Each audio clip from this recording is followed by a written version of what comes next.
तो good morning to all. आप सभी का स्वागत है टारगेट विद इसके सर के आज के स्पेशल सेशन में। और मैं ये चाहता हूं कि आज का सेशन स्टार्ट हो उससे पहले सुबह की शुरुआत में आप में से कोई एक व्यक्ति मुझे ये बताएगा कि आपने पिछली बार जो तैयारी की थी और इस बार जो आप एग्ज़ाम देने जा रहे हैं, तो उन दोनों एग्ज़ाम में आपकी लेवल पे, कहा जाता है ना कि जब एक बार हम कभी जीवन में किसी चीज़ को लेके असफल हो जाते हैं तो दूसरी बार सही बंदा तो वही कहलाएगा, सही पर्सन वही कहलाएगा जब दूसरी बार उसी बैटल को टैकल करने जाए तो अब की बार उससे ज़्यादा तैयारी, उससे ज़्यादा क्या मतलब इतनी अच्छी तैयारी रहे कि अब की बार उसे बैटल में हारने का डर ना हो।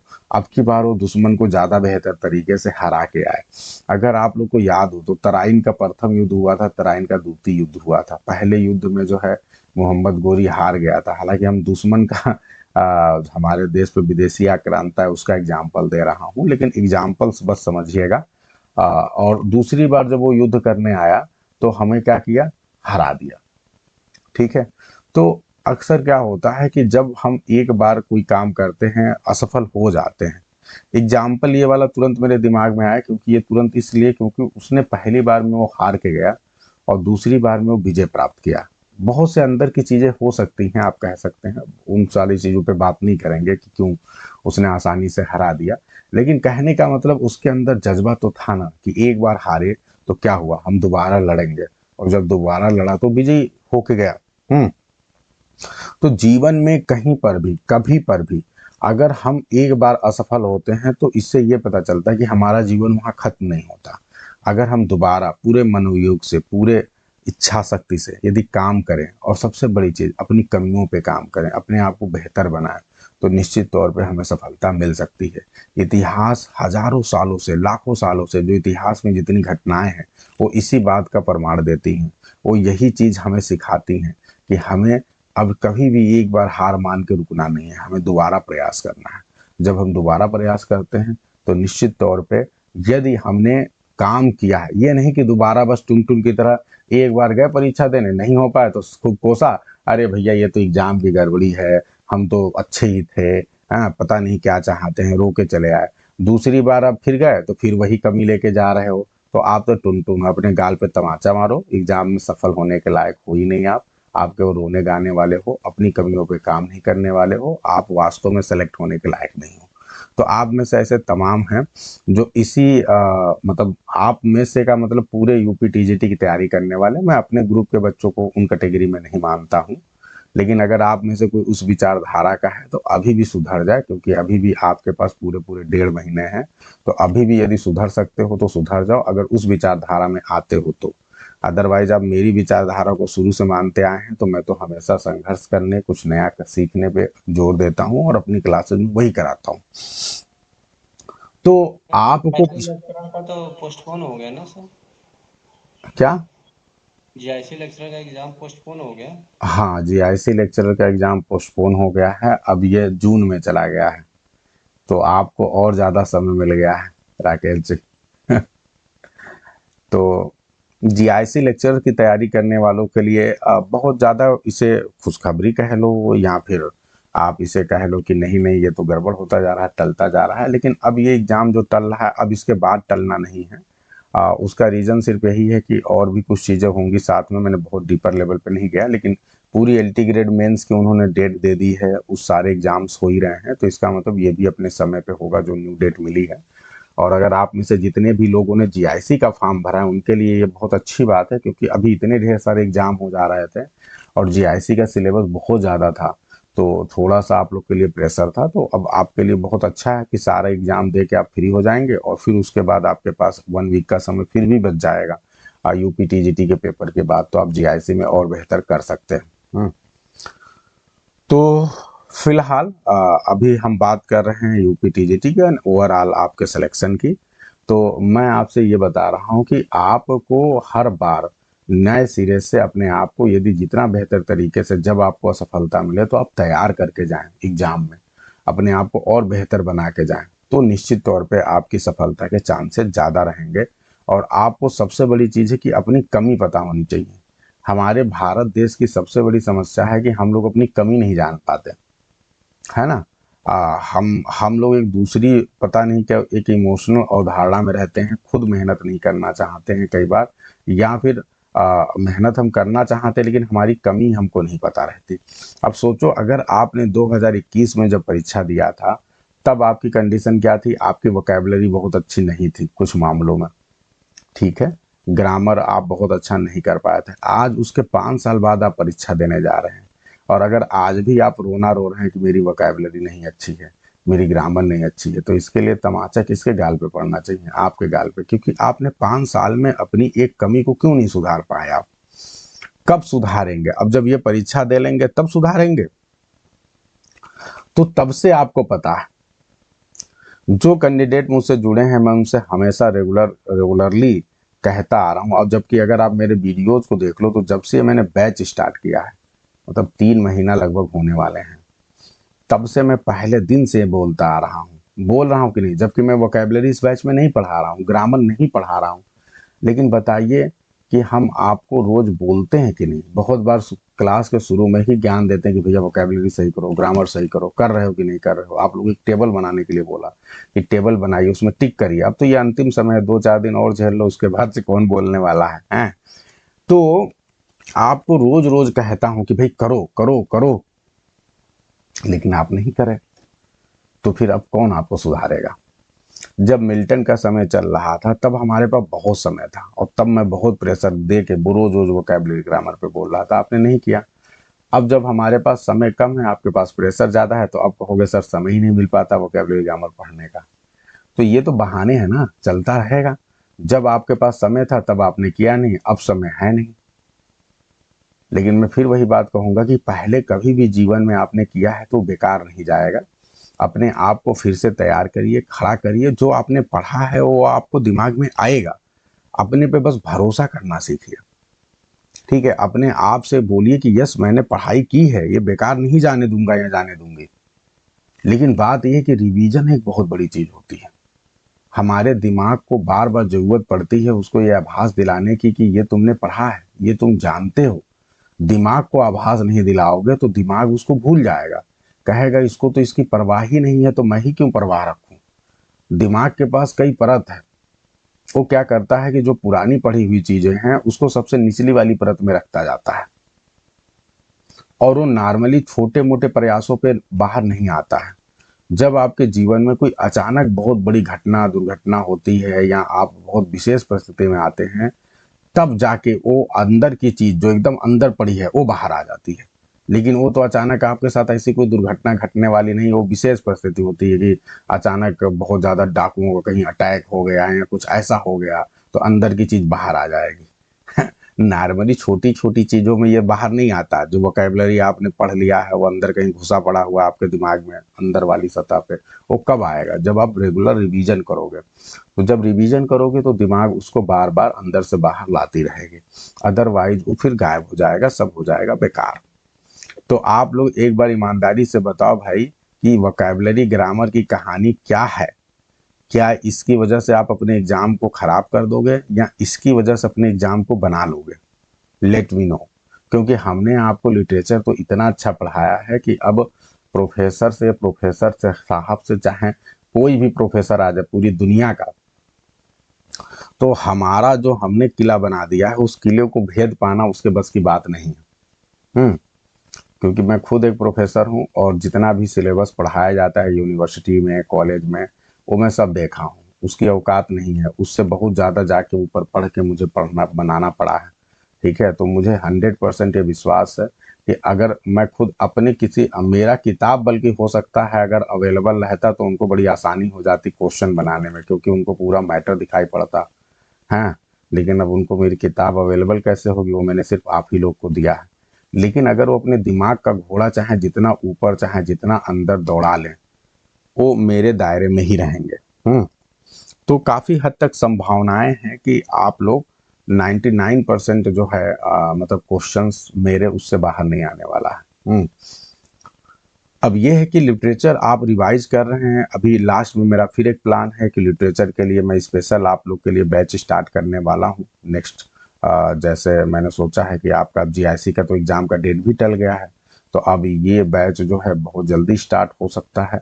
और आप लोग का टेस्ट सीरीज भी बहुत जल्दी स्टार्ट हो सकता है। प्रोबेबली हम 25 तारीख से, पहले 1 तारीख से हम प्लान कर रहे थे, तो अब हम चाहें तो इस डेट को 25 से कर सकते हैं। आपकी टेस्ट सीरीज की भी डेट हम 25 से स्टार्ट कर सकते हैं, और 25 तारीख से ही हम चाहें तो जो अपना क्रैश कोर्स का मैंने प्लान रखा है एक स्पेशल सुपर फास्ट रिवीजन का, तो that can be done as well. तो एक बार हम फिर से उन सारी चीज़ों पे काम कर सकते हैं और देखते हैं कैसे बेहतर तरीके से हो सकता है। क्योंकि अगर इस दौरान जो है हमें मौका मिलेगा, तो मैंने आप लोग के लिए एक चीज़ और सोच रखा है, वो ये है कि वर्ड पावर मेडिजी, जो कि पूरी दुनिया की बहुत अच्छी किताब मानी जाती है और आपके एग्जाम में संभावनाएं हैं कि यहाँ से क्वेश्चन आए, तो मैं चाह रहा हूँ कि एक मैराथन सेशन आप लोग के लिए फ्री ऑफ कॉस्ट जो है अरेंज किया जाए, और उस मैराथन सेशन में जो है हम आपको जो है पूरा पूरा वर्ड पावर मेडिजी पढ़ाएं। वर्ड पावर मेडिजी को एक मैराथन सेशन में लेकर आएं, और जिसमें पूरा पूरा वर्ड पावर मेडिजी जो है एकदम जो है, हो सकता है कि आपको मैराथन सेशन 5 घंटे का, 6 घंटे का, 8 घंटे का हो जाए, लेकिन उस मैराथन सेशन में हम पूरी पूरी वोकैबुलरी वर्ड पावर मेडिजी की कंप्लीट कर लें। क्या ऐसा इतना हिम्मत है आप लोगों में कि आप मेरे साथ 5 से 6 घंटे बैठ सकते हैं, 7 घंटे बैठ सकते हैं? तो यदि आप इतना हिम्मत करेंगे तो I can do it for your betterment, ऐसा किया जा सकता है। इससे क्या होगा कि मैं चाहता हूं कि वोकैबुलरी वगैरह को लेके जो डर है आपके मन में, उसको निकाला जाए। इसी तरह से जो आपका ब्लैक बुक ऑफ वोकैबुलरी है, इसमें भी जो मोस्ट रिपीटेड वर्ड्स हैं उनका एक सेशन रखा जा सकता है, जिसमें हम मोस्ट रिपीटेड वर्ड्स को एक बार एक सेशन में लेके कंप्लीट कर सकते हैं। तो देखते हैं कितना हमें टाइम अलाउ करता है, कितना आपके अंदर एनर्जी है, कितना आप अपना डिवोशन दिखा पा रहे हैं। क्योंकि जो भी चीज़ हम कर रहे हैं, ये निश्चित तौर पे यूट्यूब फैमिली के लिए हम नहीं कर रहे हैं। हमारी कोई यूट्यूब फैमिली नहीं है उस तरह से, ना ही हम यूट्यूब पे रेगुलर आते हैं, ना ही हमको वहाँ से पैसे बनाने का मौका मिल रहा है, ना ही हम बनाना चाहते हैं, क्योंकि आपके भविष्य को सेक्रीफाई करके मैं वहाँ पे नहीं काम कर सकता हूँ। हालांकि अभी मेरा चैनल, पहले वाला चैनल आप सभी को पता है कि वो डिलीट हो गया है। इस वजह से हमें बहुत लॉस सहना पड़ा। अगर वो चैनल चल रहा होता तो आज मेरे चैनल पे लगभग 1 लाख के आसपास सब्सक्राइबर होते, इसमें कोई डाउट नहीं। क्योंकि जब वो चैनल डिलीट हुआ आज से 3 साल पहले, 2023 के आसपास में वो चैनल डिलीट हुआ था, 22 के एंड में, तो अगर तब से वो चैनल रहा होता, उस समय 10,000 प्लस सब्सक्राइबर थे, तो आज अपने पास 1 लाख के आसपास तो होते ही। लेकिन आज नहीं है, तो जो नहीं है नहीं है। अब जो हमारे पास अभी चैनल है उसमें 1,500 से आसपास सब्सक्राइबर हैं, और अभी वो चैनल मोनेटाइज भी हो चुका है। यानी अगर हम कोई वीडियो डालें, कोई कंटेंट डालें, तो हमें वहां से पैसे भी मिल सकते हैं। लेकिन इसके बावजूद भी मैं अपने पैसे नहीं देख रहा हूँ। ये बढ़िया मौका है, क्योंकि सब लोग एग्जाम की तैयारी कर रहे हैं। मैं एक बेहतर टीचर हूँ, मैं कंटेंट लाऊंगा, मेरा एक अलग वैल्यू रहेगा। लेकिन उसके बावजूद भी मैं यूट्यूब पे नहीं आना चाह रहा हूँ, क्योंकि आने में कोई दिक्कत नहीं है। मैं मतलब आना चाहता हूँ, दिल में बहुत इच्छा है, लेकिन मुझे जब ये देखता हूँ कि मेरे पास टाइम है क्या, तो मैं देख रहा हूँ टाइम नहीं है। क्योंकि अगर मैं वहां आता हूँ तो आपके साथ समझौता करना पड़ेगा, तो वो मुझे गवारा नहीं है। क्योंकि पिछले 4 सालों से, 5 सालों से, 6 सालों से आप हमसे जुड़े हैं, और यहाँ तक कि बहुत से लोग उससे पहले से जुड़े हैं। तो अगर मैं वहां जाता हूं तो वो कॉमन कंटेंट देने के लिए, सिर्फ कुछ पैसे कमाने के लिए आपके साथ, आपके हितों का समझौता हो जाएगा आपके हितों के साथ। तो वो मैं नहीं करना चाहता हूँ। कल चाहे भविष्य में मैं करूं, लेकिन अभी नहीं करना चाहता हूं। अभी मुझे, मेरे सामने सिर्फ एक ही टारगेट है कि कैसे आप लोगों का सिलेक्शन, कैसे ज़्यादा से ज़्यादा लोग इस एग्ज़ाम में सफल हों। मैंने पहले ही बोल रखा है, और मैं आज भी डंके की चोट पे बोल रहा हूँ कि कम से कम 50 बच्चे, कम से कम आप में से 50 लोगों का सिलेक्शन तो मैं यूपी टीजीटी में करा ही दूंगा, गिरी से गिरी हालत में। लेकिन ये संख्या मैं बढ़ाना चाहता हूँ, ये संख्या मैं 100 के आसपास लाना चाहता हूँ। और ये, इसमें कोई ताजुब नहीं कि जो मेरा कंटेंट है, जो मेरी क्वालिटी है, और जो मेरा डिवोशन है आपके प्रति, कि मैं यूट्यूब पे लगातार नहीं आ रहा हूँ, वहां से समय बचा रहा हूँ, वो आपको दे रहा हूँ, तो निश्चित तौर पे मैं ऐसा कर सकता हूँ। मैंने पहले भी किया है। जब असिस्टेंट प्रोफेसर के एग्जाम में मात्र 136 सीटें थी, तब भी मैं 10 बच्चों को सेलेक्ट करा ले गया, और उसमें तो ज़्यादा पढ़ाई नहीं, केवल टेस्ट सीरीज के माध्यम से और केवल गाइडेंस के माध्यम से। वहाँ इंटरव्यू भी था, आपके एग्जाम में तो इंटरव्यू भी नहीं है, केवल वन स्टेज एग्जाम है। यानी अगर अच्छे से गाइड कर दिया जाए, आप अच्छे से पढ़ाई कर लो तो आपका सिलेक्शन श्योर है। लेकिन बात यह है कि आप मेरी बात कितना मान रहे हैं। जो यूट्यूबर्स बहुत ढेर सारे आपको रेगुलरली यूट्यूब पे आकर दिखाई दे रहे हैं, वो सिर्फ इसलिए कर रहे हैं क्योंकि वहां से उनको मनी मिलता है। ठीक है, तो उनके सामने मजबूरी है, वो आपका भला नहीं चाहते हैं कि नहीं, बहुत आपके बारे में सोचते हैं इसलिए वो आ रहे हैं। उनको पता है कि अगर हम डेली नहीं आएंगे तो हमारा जो हर महीने 20-30 हज़ार, 40 हज़ार, 50 हज़ार आ रहा है वो रुक जाएगा। तो किसी ना किसी तरीके से कुछ ना कुछ कंटेंट लेके उनको आना ही है। अब आप लोग यदि उनके चक्कर में फंस रहे हैं, कम से कम मैं आप लोगों को बार बार कहता हूं कि मेरे स्टूडेंट किसी भी यूट्यूबर, किसी भी प्रकार के सोशल मीडिया प्लेटफॉर्म के चक्कर में न पड़े। क्योंकि अगर आप वहां पढ़ रहे हैं तो फिर मेरा यहाँ पे जो डिवोशन है, मैं यूट्यूब पे नहीं आ रहा हूँ, वो सब बेकार हो गया। अगर आपको वहीं पढ़ना है तो फिर मैं भी वहीं आ जाऊं। तो ये मैं फिर आपको एक लास्ट वार्निंग दे रहा हूं कि यदि आप मुझसे पढ़ रहे हैं तो फिर आप कहीं और जाने की, कहीं और सोचने की, कहीं और किसी मीडिया पे अपने दिमाग को लगाने की जरूरत ही नहीं है। ये एक सबसे बड़ी बात है। और आपके पास समय भी नहीं है, सबसे बड़ी बात। तो इस बात का विशेष रूप से ध्यान देना, मेरा पहला मूल मंत्र यही है। और मैं आप सभी को सफलता के लिए बताना चाहता हूं, और ये जरूरी बात है कि जीवन में सफल होने के लिए आपको सबसे पहला तो एक मेंटर चुनना पड़ता है। और यदि आपने एक फाइनल मेंटर चुन लिया है तो फिर आप अपने दिमाग को इधर उधर मत लगाएं, जो कंटेंट दे रहा है उसको फॉलो करें ईमानदारी से।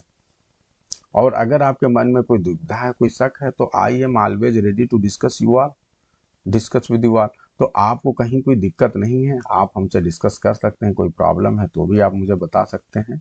आप जो है शेयर कर सकते हैं अपनी प्रॉब्लम को मेरे नंबर पे। मैंने आप लोग को पहले भी अपना, मेरा नंबर नहीं है तो प्लीज़ आप लोग मेरा नंबर नोट कर लें, लेकिन मुझे कॉल कोई नहीं करेगा। वैसे कोचिंग का जो टेलीग्राम का नंबर है, दैट आई आल्सो यूज, वो मैं भी एक्सेस में है मेरे पास। तो अगर आप कोचिंग के नंबर पे अपना कोई भी मैसेज देते हैं तो मुझे रिसीव होगा। तो आप मेरा नंबर न पर्सनली लेके, आप, हालांकि आप में से बहुतों के पास है, लेकिन मैं ये चूंकि अंतिम समय चल रहा है तो मैं चाहता हूं कि आपका कनेक्शन कहीं से भी मुझसे बिगड़े ना। मेरे पास जो भी समय हो पाएगा मैं उसमें आपकी बात को सुनूंगा, समझूंगा, और तो जो मुझे उसके हिसाब से एक्शन लेना होगा आई विल टेक। तो आप लोग मुझे पर्सनली मैसेज, कोचिंग वाले नंबर पर मुझे मैसेज कर सकते हैं, जो कोचिंग का नंबर सभी के पास होगा टेलीग्राम का। तो आपको कहीं पर भी कुछ लगता है कि आपकी तैयारी में कमी है, कहीं कोई दिक्कत है, कुछ आपको डाउट लग रहा है या कुछ ऐसी बात है, तो you can share on that particular platform. ठीक है, कनेक्शन में बने रहिए। सिलेक्शन आपका एकदम श्योर होना है, इसमें कोई डाउट नहीं है। अपने ऊपर भरोसा रखिए, अपने मेंटर पे भरोसा रखिए, और कहीं पर भी डिस्टर्ब मत होइए। मैं एक बड़ी बात आपको बता रहा हूं कि पूरे भारत में जो मैं कंटेंट दे रहा हूं, इस कंटेंट से ज़्यादा आपको कंटेंट की ज़रूरत ही नहीं है। और जितना कंटेंट मैंने प्रोवाइड कर दिया है, इतना कंटेंट कोई पढ़ा भी नहीं पाएगा। हालांकि आजकल ज़माना एआई और बहुत सी चीज़ों का आ रहा है तो आसानी से कुछ भी मिल जा रहा है, लेकिन उसके आधार पे सिर्फ सिलेक्शन नहीं होगा, क्योंकि अंतिम समय कोई कुछ भी ला के आपको दे दे, उसको एक्सप्लेन कर पा रहा है कि नहीं, सबसे बड़ी चीज़ है। अगर हमने आपको एक मोटी सी बुक दी है तो उस मोटी सी बुक को मैंने एक्सप्लेन किया है कि इसको पढ़ना कैसे है, कहाँ से पढ़ना है, कहाँ से क्वेश्चन आ सकता है, किया है कि नहीं किया, जैसे वर्ड्सवर्थ के केस में आपके साथ हुआ है ना। तो यस, मैं आप सभी से बता रहा हूं कि आप लोग के लिए 2 स्पेशल सेशन मैंने सोच रखा है, सिर्फ इसलिए कि आपको हेल्प हो जाए। उन 2 स्पेशल सेशन में क्या चीज़ है फिर से बता रहा हूं। एक तो मैंने सोचा है वर्ड पावर मेडिजी की पूरी बुक आप लोग को, इधर किसी भी दिन ऐसा हो सकता है कि हम अचानक एक दिन प्लान करेंगे जो जब छुट्टी होगी, और कहेंगे कि आप सभी लोग 6 से 8 घंटे के लिए हमारे साथ रहिए। तो आप लोग रहिए।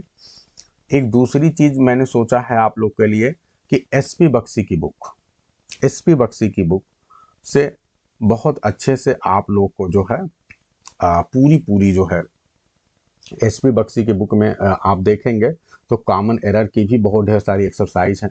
तो यहाँ तो उनको प्रैक्टिस करवा दूं, क्योंकि वो बहुत अच्छी एक्सरसाइज है, पूरी की पूरी, मतलब 8-10, मतलब लगभग 400-500 क्वेश्चन है वहाँ। तो यहाँ तो वो करवा दूं, या फिर एसपी बख्शी की बुक को ही पूरी तरह से जो है चैप्टर वाइज जो हमें लगता है मेन कंटेंट है वो करवा दूं। तो उस पे भी एक मैराथन सेशन हम रख सकते हैं। तो आप रेडी रहें। पिछली बार में यही हुआ था, 2-3 पेजेस से लगातार एसपी बख्शी से क्वेश्चन आ गया था। अच्छा, दूसरी बात ये है कि मैं रेन एंड मार्टिन की बुक का नाम नहीं ले रहा हूँ, उसके पीछे एक बहुत बड़ा रीज़न है कि रेन एंड मार्टिन की बुक में जो है एक कमी है। मतलब ये बहुत ज़्यादा एग्जॉस्टिव बुक नहीं है, मतलब सारे रूल्स उसमें कवर नहीं होते हैं, है ना? कुछ चीज़ों का एक्सप्लेनेशन नहीं है, जैसे डायरेक्ट इनडायरेक्ट है तो रेन एंड मार्टिन में एक्सप्लेनेशन नहीं। Active passive voice rain and Martin में ऐसे ही निपटा दिया गया है। तो इसलिए रेन एंड मार्टिन कई मामलों में बुक जो है हमारे लिए उतनी बेहतर तरीके से नहीं साबित हो पा रही है। तो इसीलिए अगर एक कंप्लीट बुक की बात किया जाए जिसमें सब कुछ है, तो वो काफ़ी हद तक एसपी बख्शी की बुक आती है। और ऐसे तो इंग्लिश में बहुत से राइटर्स की बुक है, लेकिन उन राइटर्स की बुक आपको हम इंग्लिश में आपने चूंकि ज़्यादा पढ़ा नहीं है, अचानक नए राइटर की बुक हम आपको इंट्रोड्यूस करें तो दिक्कत होगी। तो एसपी बख्शी की बुक मैं शुरू से बोलता आ रहा हूँ, लगभग आप में से हर किसी के पास है, तो उसको बहुत आसानी से डील किया जा सकता है और आपको आसान भी लगेगी।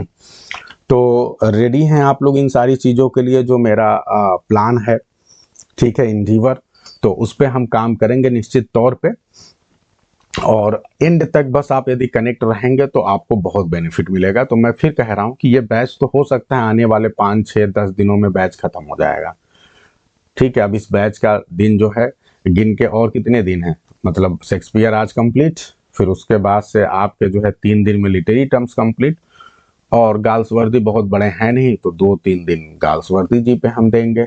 बहुत ज़्यादा कुछ उसमें है ही नहीं गाल्सवर्दी में, है ना, जो क्वेश्चंस आते हैं।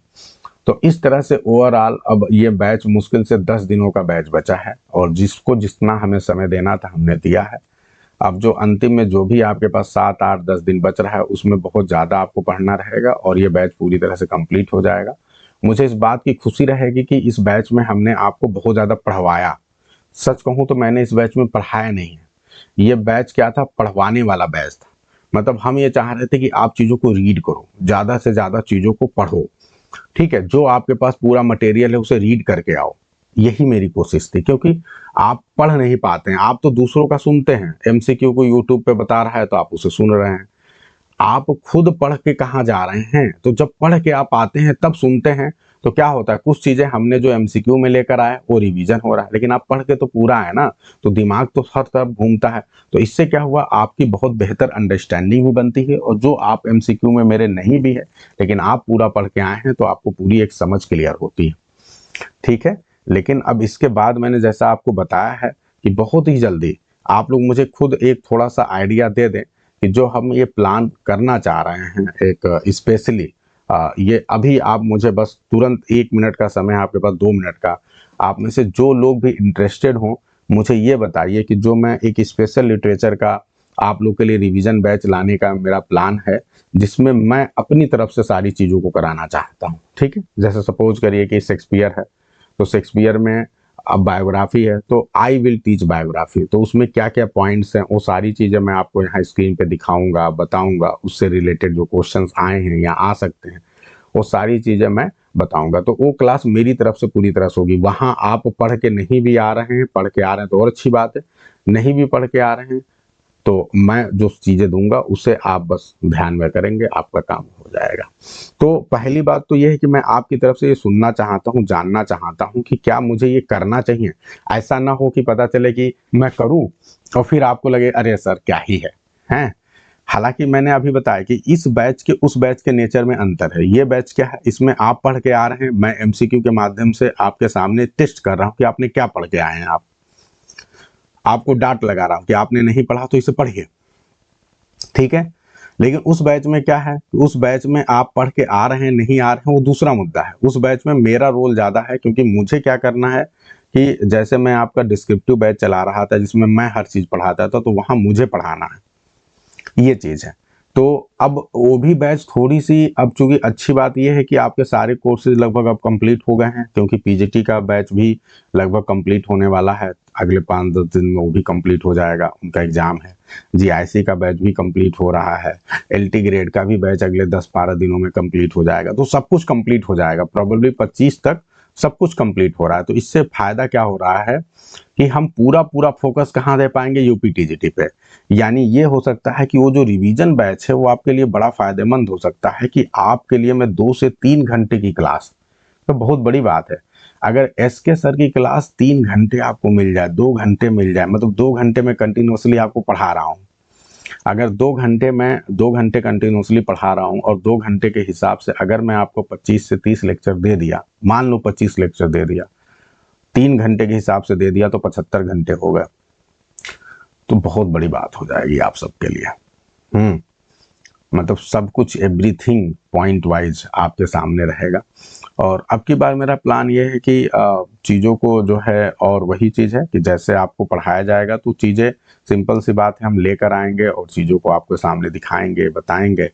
तो हो सकता है वो पॉइंटेड नोट्स के रूप में हो कि शेक्सपियर पे, या ये भी हो सकता है कि आपके पास सारी चीज़ें हैं और उससे हम करा रहे हैं। लेकिन ये है कि जो भी हम कराएंगे वो सब कुछ पॉइंटेड रहेगा, उसका आपको पीडीएफ मिलेगा, ठीक है, कि ये पॉइंट्स हैं जो डिस्कस किए गए हैं। फिर आपको रिवीजन के लिए आपको तुरंत शेयर कर दिया जाएगा ताकि आप उसे एकदम फटाफट उसी का उसी दिन रट्टा मार के और उसको ख़त्म कर दें, रिवाइज करके उसको ख़त्म कर दें, ताकि लिटरेचर एक बहुत बेहतर तरीके से हो जाए। और ये जब हम करेंगे तो इस दौरान देखेंगे कि वोकैबुलरी ग्रामर में आपकी क्या चल रही है, तो बीच बीच में उसको भी पूछा जाता रहेंगे हम, ताकि वो भी आपसे बेहतर हो। तो एक बार आप लोग मुझे बताएं, मैसेज के थ्रू बताएं कि क्या ये बैच मुझे लाना चाहिए। अगर नहीं ज़रूरत है तो फिर नहीं लाऊंगा, आपका बैच ये कंप्लीट हो गया और यू विल बी ओके। आप जो है इसके बाद अपना रिवीजन करते रहें, कोई दिक्कत समस्या हो तो यू कैन आस्क मी। लेकिन अगर ये बैच मैं लेकर आ रहा हूँ तो वो 1 महीने का बैच है, और वो सिर्फ आपसे एक मंथली चार्जेस की तरह उसमें एक चार्ज भी लिया जाएगा कि भाई एक छोटा सा चार्ज है आपको जो आपको पे करना है। और वो ऐसे ही हो गया जैसे आप ट्यूशन गर्मी की छुट्टियों में पढ़वा रहे हैं, किसी से आपने ट्यूशन लिया तो ट्यूशन के जो चार्जेस हैं वही चार्जेस हैं। अब मैं थोड़ा सा बड़ा टीचर हूँ तो आप मुझे जो 1,000 रुपये दे देंगे, बस इतना ही अंतर है। लेकिन वो क्लास 1 घंटे की नहीं है, 2 से ढाई घंटे की, 3 घंटे की क्लास रहेगी, तो वो थोड़ा सा भाई ज़्यादा मेहनत है, उसमें ज़्यादा काम है, पूरे पूरे सिलेबस को हम निपटाने की कोशिश कर रहे हैं, तो वो वास्तव में काम रहेगा उसमें बहुत ज़्यादा। लेकिन ये है कि आपको फ़ायदा बहुत ज़्यादा हो जाएगा उससे। अब आप लोग बताइए व्हाट यू वांट, जल्दी जल्दी फास्ट।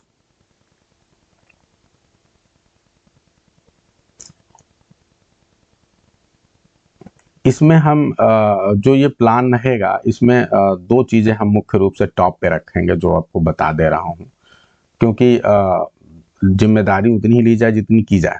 बैच में हम आपको मुख्य रूप से लिटरेचर की ही जिम्मेदारी ले पाएंगे। ग्रामर वोकैब तो हम आपसे पहले बोले कि वो आपको खुद से करना है। हम आपको मुख्य रूप से इसमें करेंगे क्या कि जैसे सपोज करिए कि मेरा जो क्लास है वो 2 घंटे का है या 3 घंटे का है, हम 2 घंटे का वादा करके चल रहे हैं। अगर जैसी सिचुएशन होगी हम 3 घंटे भी कर सकते हैं। ये मेरे ऊपर डिपेंड करेगा कि मेरे पास समय कितना है, लेकिन 2 घंटे तो मैं वादा कर रहा हूँ कि 2 घंटे कंटिन्यूसली मैं बोलूँगा, कराऊँगा। जो 2 घंटे में कराऊँगा उस 2 घंटे में मैं कोशिश करूँगा कि डेली बाय डेली आप लोग को क्या कराऊँ, एक चीज़ और कराऊँ, वो है MH Abrahams. Daily by daily आप लोग को एमएच अब्राहम्स का आधा घंटा उसमें दूँ मैं एमएच अब्राहम को। इससे क्या फ़ायदा होगा कि आप रेगुलरली जो है एमएच अब्राहम आपका रिवीजन होगा। और आप सभी को पता है पिछली बार भी लगभग 25 के आसपास क्वेश्चन आ गए थे एमएच अब्राहम से। इस बार भी संभावना रहेगी कि 15 से 20 क्वेश्चन तो आएगा ही, ठीक है। तो ये आपके लिए बड़ा मजा हो जाएगा। पिछली बार बहुत से लोग का सिलेक्शन नहीं हो पाया, किस वजह से नहीं हो पाया, एमएच अब्राहम्स की वजह से नहीं हो पाया। तो इस बार मेरी ये सोच है कि मैं आपको अपनी रेगुलर क्लास में आधे घंटे का टाइम एमएच अब्राहम पे कम से कम दूंगा। इससे क्या होगा, डेली आपका एमएच अब्राहम रिवीजन होगा, डेली बाय डेली, ठीक है। तो ये बहुत अच्छा रहेगा। और बाकी समय में हम लिटरेचर को लेके चलेंगे, जो बाकी आपके राइटर्स हैं, ठीक है। हर प्ले को अच्छे से करेंगे, तो ठीक है। तो आप लोग थोड़ा अगर माइक खोल के बोल पाएंगे तो और अच्छा लगेगा। जवाब तो मुझे 3-4 लोग का, आप लोग बस कितने लोग हैं अभी, 4-5 लोग का मेरे पास जो है जवाब आया है।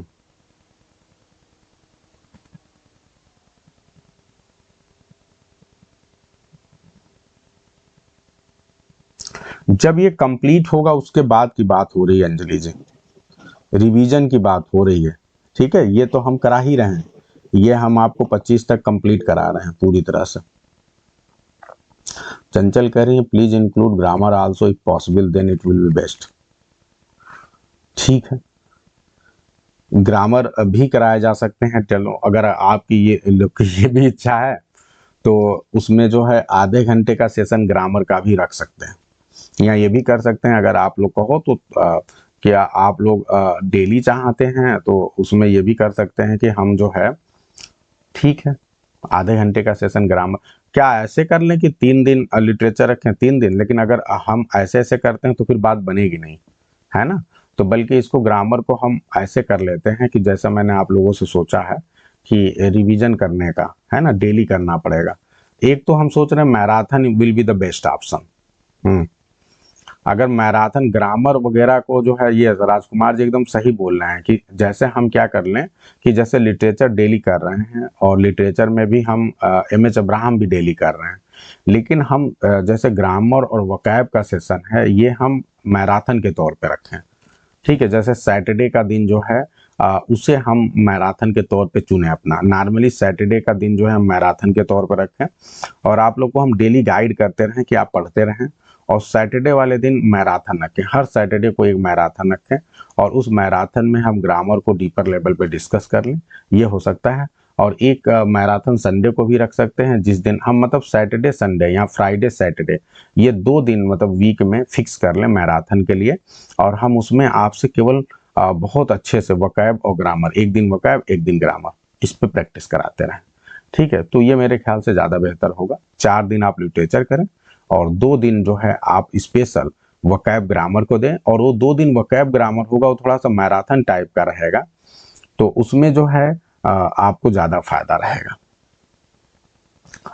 ठीक है, प्रैक्टिस मैं बोल तो रहा हूँ, प्रैक्टिस तो आप ऐसे कर सकते हैं कि हमने आपको डेली जो है 10 से 15 क्वेश्चन प्रैक्टिस करा दिया चंचल जी, तो वो हम आपको करा देंगे, ठीक है, उसमें कोई दिक्कत नहीं, लेकिन हम मैराथन जो है वो उधर ही रखेंगे। देखो प्रैक्टिस जो है वो आपको, जैसे आप लोग को मैंने पहले बताया कि ये बुक पढ़िए, यहाँ से पढ़िए, मिरर ऑफ कॉमन एरर में प्रैक्टिस दिया हुआ है उसे करिए। अरे ये हिस्ट्री ऑफ इंग्लिश, ये कौन कोचिंग वाला है जो आपको बता देता है कि history of English literature TGT में आता है? उस कोचिंग वाले को बुलाओ, मैं उसको बताऊं। हैं सर प्रणाम। पढ़ाओ। ये history of sir English literature UP TGT में कहाँ आता है बताइए? जो आता है वो इसी से कनेक्टेड आता है। ठीक है, जैसे सपोज करिए कि विलियम वर्ड्सवर्थ हैं, शेक्सपियर आप पढ़ रहे हैं, या हम उसी में कोई चीज पढ़ रहे हैं तो उसी से कनेक्टेड आता है, या मूवमेंट है, कोई टर्म है, तो अगर उन सारे टर्म को आपको पता है, जैसे सपोज करिए आप मेटाफिजिकल कंसीट पढ़ रहे हैं, तो कंसीट एक टर्म है, तो अब यहीं से आपका मेटाफिजिकल एज आ गया, यहीं से मेटाफिजिकल पोइट्री आ गई कि who was the father of metaphysical poetry, या who used metaphysical conceit for the first time. तो हमें तो नहीं लगता कि जो एमएच अब्राहम पढ़ रहा है उसे किसी हिस्ट्री को पढ़ने की जरूरत है। दूसरी बात, हम एमएच अब्राहम में जब आपको पढ़ाते हैं तो एमएच अब्राहम में एक पर्टिकुलर ऑलरेडी एक टॉपिक है जो मैं बहुत अच्छे से पढ़ाता हूँ, और उस टॉपिक का नाम ही है history periods of English literature. तो जो पीरियड्स ऑफ इंग्लिश लिटरेचर है वो पूरी तरह से इंग्लिश लिटरेचर के हिस्ट्री को कवर कर रही है, और उसके अलावा जो बाकी चीजें हैं वो सब टर्म के माध्यम से कवर होता है। जब आप हीरोइक कपलेट पढ़ते हैं तो आप ऑलरेडी हिस्ट्री पढ़ रहे हैं, आप पढ़ रहे हैं कि heroic couplet new classical as का सबसे बड़ा जो है वो वेपन है, उसी को यूज करते हैं। फिर आप यहीं पे देख रहे हैं कि हीरोइक कपलेट कब यूज नहीं किया गया, किस एज में यूज किया जाता है, लिरिक पढ़ते हैं तो कब यूज किया जाता है, यही सब तो आएगा। तो आप गलत तरीके से, आप में से कोई टुनटुन बन जाएगा, बर्बाद हो जाएगा, तो मैं क्या करूंगा? मैं मेरे यहाँ कोचिंग में दिए पढ़ रहे हैं आप, और आपके मन में ये सब चीजें हैं, तो फिर आप बहुत बड़ी गड़बड़ी कर रहे हैं। इसका मतलब आप कहीं और से भी ज्ञान ले रहे हैं, और मैं बार बार कहता हूँ कि मेरे पास हो तो मेरा ही ज्ञान लो, कहीं और से ज्ञान लोगे तो बर्बाद हो जाओगे, फिर मुझे मत कहना। अब आप में से कोई टुनटुन बन जाए और टुनटुन बन के बैठ के रोज डब्ल्यू जे लांग पढ़ेगा तो बर्बाद ही तो होगा। डब्ल्यू जे लांग में सिर्फ आपको 4 ही राइटर पढ़ना है अगर आप यूपी टीजीटी की तैयारी कर रहे हैं। अगर आप जीआईसी की तैयारी कर रहे हैं तो आप उनके जो राइटर्स को पढ़िए, लेकिन यदि आप इस समय में से कोई टुनटुन बन गया तो मैं उसका कुछ नहीं कर सकता। अब आप कहीं और से गाइड हो रहे हो तो फिर आप बेहतर है कि मेरे साथ आगे मत जुड़ो। ठीक है, चलिए बताइए, गुलाब जी कुछ बोल रहे थे आप? सर ग्रामर में जैसे कि पूरा चैप्टर ना पढ़ा के सर, जैसे कि ट्रांसफॉर्मेशन से है 3-4 क्वेश्चन, नरेशन है, पैसिव वॉइस है, सर इतना ही देते रहे तो भी तो सर अच्छा बिल्कुल। प्रोसेस कर। अभी मैंने आप लोग को जानकर बड़ी हैरानी होगी, खुशी होगी, अभी मैंने कल की रात में, कल नहीं परसों, कितने लोग थे एलटी ग्रेड वाला यहाँ कोई है? राकेश जी थे। कितने घंटे की क्लास चली थी Rakesh ji? I think sir 4 घंटे की लग थी, 3.5 4 घंटे, 3.5 से 4 घंटे से थी, इतनी तो नहीं हाँ, थी। 3.5 से 4 घंटे की स्पेशल मैराथन मैंने लिया। और उस मैराथन में मैंने पूरा पूरा सिंथेसिस क्लॉज 9 बजे शुरू हुई थी और 1 बजे खत्म, 1 बजे के बाद खत्म हुई, 1 बजे 1:30 के पूरा हुआ। आसपास। हम्म। हाँ। सोचिए, तो उस क्लास में जो है हमने जो है पूरा आपका डायरेक्ट इनडायरेक्ट सिंथेसिस ट्रांसफॉर्मेशन सब कुछ करवा दिया उस क्लास में। सब पे बात किया, और वो एडवांस लेवल की क्लास थी। मतलब उसमें हमने थोड़ा सा बेसिक लेवल ना करके उसके ऊपर किया था कि वो सब आपको पता चले। जैसे लेट लेट से रिलेटेड एक्टिव पैसिव वाइज में जो लेट से रिलेटेड सेंटेंसेज आते हैं उसमें बड़ी प्रॉब्लम होती है ना, तो हमने लेट से रिलेटेड सेंटेंसेस कराए, उसकी सारी प्रॉब्लम सॉल्व करवाए। एक्टिव पैसिव वाइज में जब आपका पार्टिसिपल आता है चेंज करने के लिए, पार्टिसिपल अभी आप में से बहुत से लोगों को नहीं पता होगा कि पार्टिसिपल वाला कैसे बनाए पैसिव वाइज, तो वो सब बड़ी दिक्कत आती है। तो वो हमने फिर से उसको डिस्कस किया बहुत अच्छे से। इन्फिनिटिव वाले जो पैसिव वाइज बनते हैं तो जो थोड़े अलग हैं, डिफिकल्ट हैं, उस पे व्हाट हु आ जाए तो उसके पैसिव वाइज कैसे बनेंगे, जब व्हाट एज अ सब्जेक्ट या ऑब्जेक्ट है तो कैसे पैसिव वाइज बनाएंगे। तो उस पर बहुत डीपर लेवल पे हमने बात की और बहुत अच्छे से हुआ। तो चिंता मत करिए, आप लोगों के लिए भी होगा, है ना। तो जी अगर प्रणाम सर। हाँ, प्रणाम आनंद जी, बताइए। हाँ सर, जैसे उस दिन हम लोग को एलटी मेंस वाले बैच में पढ़ाया सर, हाँ। ग्रामर एक ही बार में सर, पैसिव वॉइस इतना शानदार से जो इन्फिनेटिव, जिरंड और पार्टिसिपल का, फिर ट्रांसफॉर्मेशन, सिंथेसिस वगैरह जो पढ़ाए सर ना, वो ऐसे ही सर एकदम मैराथन ले लेंगे तो आप तो समेट देंगे 4 ही 5 दिन में ग्रामर सर। इतना ग्रामर। शानदार था कि हम्म।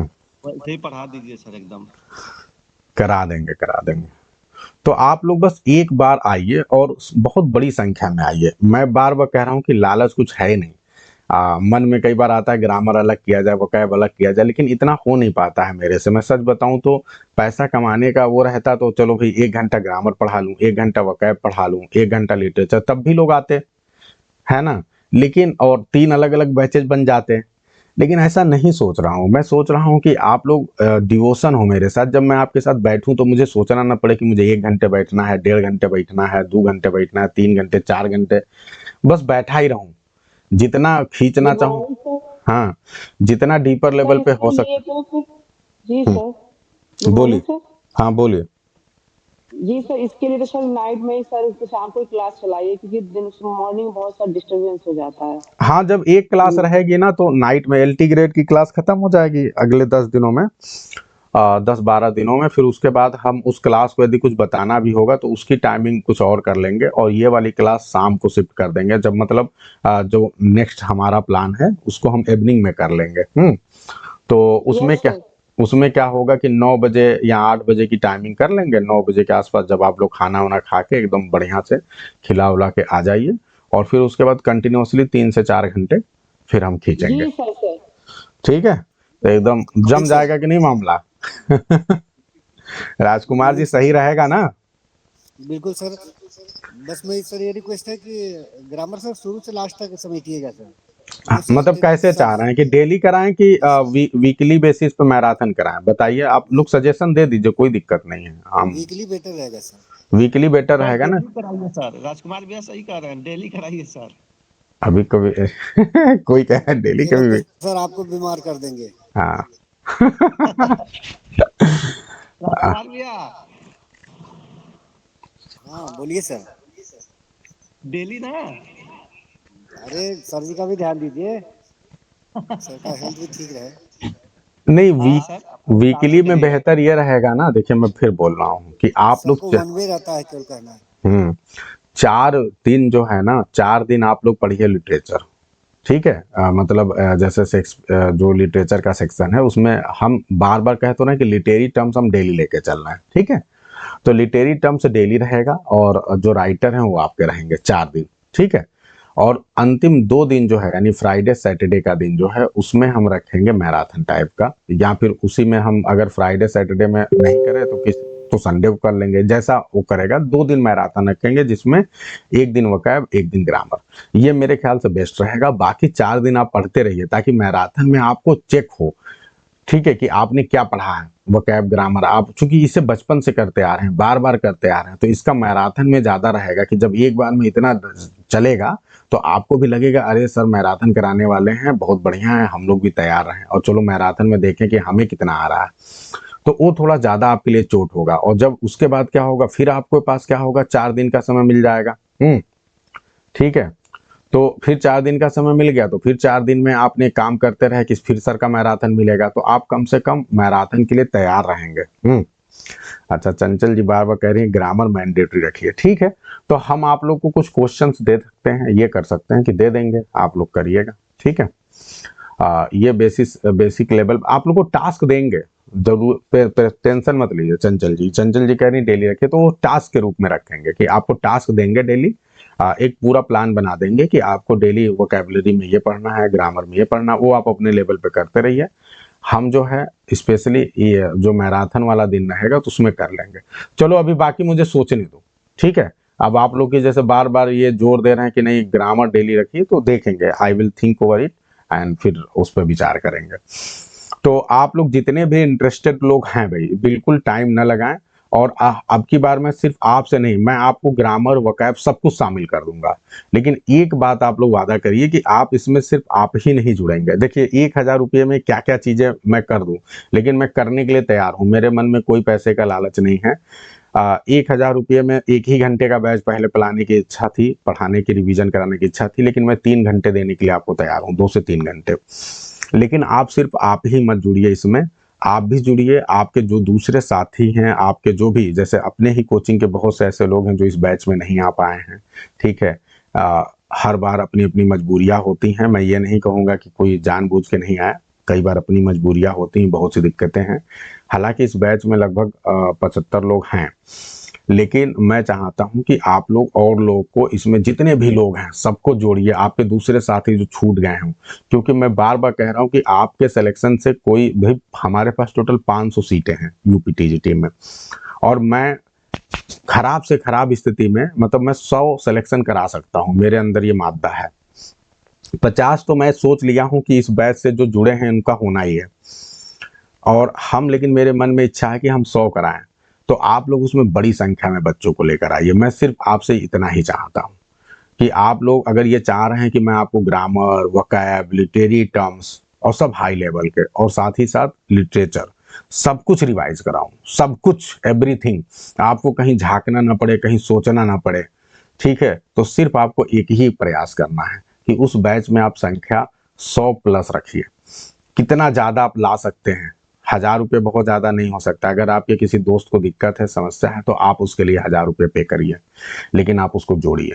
ठीक है, प्रीति नागर आपके भी कई फ्रेंड्स हैं, उन सबको जोड़िए आप। ठीक है, सबको उस बैच में जोड़िए। हाँ, तो ताकि ज्यादा से ज्यादा बड़ी संख्या में लोग रहेंगे तो मेरा उत्साह बहुत हाई रहेगा, और मैं किसी और चीज के बारे में सोचूंगा ही नहीं, सिर्फ मेरे सामने ये टारगेट रहेगा, क्योंकि मेरे सामने टारगेट सिर्फ सेलेक्ट कराना है। तो मुझे चाहिए भीड़। अब ऐसा ना हो कि भीड़ के लिए मुझे कहीं और जाना पड़े, यूट्यूब पे आना पड़े कि यूट्यूब पे भीड़ आ जाए मेरे को मिलने, है ना। तो आप लोग बस भीड़ लेकर आइए, इससे सस्ता कुछ हो नहीं सकता है जो मैं रिवीजन बैच सोच रहा हूँ। ठीक है, और बाकी एक test series full length launch हो रहा है, इसके साथ 2 चीजें हो रही हैं। फुल लेंथ टेस्ट सीरीज में आपका चेक होगा, हर दूसरे दिन एक आपका टेस्ट होगा फुल लेंथ। तो ये 2 चीजें आपकी हो रही हैं। आप लोग इसमें ज्यादा से ज्यादा बच्चों को जोड़िए, जितना जल्दी हो सकता है आप लोग एडमिशन कराइए। 25 तारीख से हम स्टार्ट करने वाले हैं, और ये बैच 25 तारीख के ठीक पहले ये बैच कंप्लीट हो जाएगा आप लोग का। तो आप लोग तैयार हैं? अगर आप लोग 25 तक नहीं तैयार हैं, क्या 1 से स्टार्ट करें? एक बार राजकुमार जी और सब लोग बता दें, आज इस पर फिर से बात होगी, अच्छी बात है, रिकॉर्डिंग में भी रहेगा ये, कि क्या हम 25 से स्टार्ट करें कि 1 तारीख से स्टार्ट करें, कि ये बैच तो हम 25 तक, चूंकि हम पहले हमने इसलिए डिले कर रहा था मैं, क्योंकि मुझे ये लग रहा था कि 2 तारीख को जीआईसी का एग्जाम है 2-3 में, तो इसलिए हम डिले कर रहे थे। तो अगर आप लोग एकदम पूरी तरह से भूखे हैं तो ये बैच 25 तारीख से स्टार्ट हो जाएगा। ठीक है, तो आप लोग बताएं 25 से करें कि 1 से करें? राजकुमार जी जल्दी से, और लोग भी बताएं, अपने अपने सजेशन दें आप लोग। 25 तारीख विल बी बेटर, 25 या 26 या 1 तारीख? एवरीवन गुड मॉर्निंग, बताइए चंचल जी। 25 से स्टार्ट करेंगे तो अभी उसका पीजीटी का एग्जाम है ना, तो जो ग्रामर वोकैब और टर्म्स पढ़ाएंगे उसमें सर काम आ जाएंगे, क्योंकि अभी हम लोग लिटरेचर पढ़ने के चक्कर में बहुत ज्यादा नहीं कवर कर पाए हैं इन तीनों सेक्शन को, तो सर वो बेनिफिशियल रहेगा हमारे एग्जाम में। अच्छा चलिए, तो 25 से बेटर रहेगा, है ना। चलिए ठीक है। Good morning good morning Anjali ji, बताइए।